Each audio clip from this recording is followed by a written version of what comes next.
पुआ हंस राजा, तोहरे प्यार के स्वाद निराला। तुझा बिनवा के भूख न मिटी दिन रात, तोहरा बिना लागे न मनवा के बात। गाँव के गली में जब तू चलेला, छत भी देख के शर्माएला।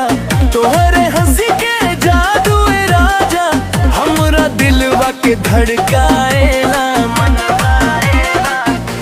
मिठास बा तोहरे बोली में, रस भरल बा तोहरे बात। जन्म जन्म के साथ निभाइब, बस तू पकड़ा ले हंस हाथ। माल न माल पुआ हंस राजा, तोहरे प्यार के स्वाद निराला हंस राजा। दिलवा के भूख न मिटी दिन भला, तोहरा बिना लागी दिन रात बनवा के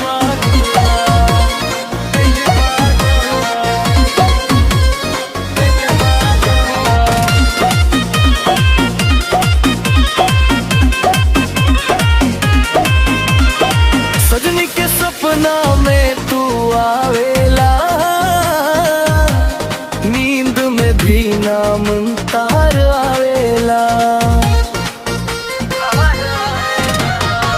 रंग प्यार के चढ़ल बा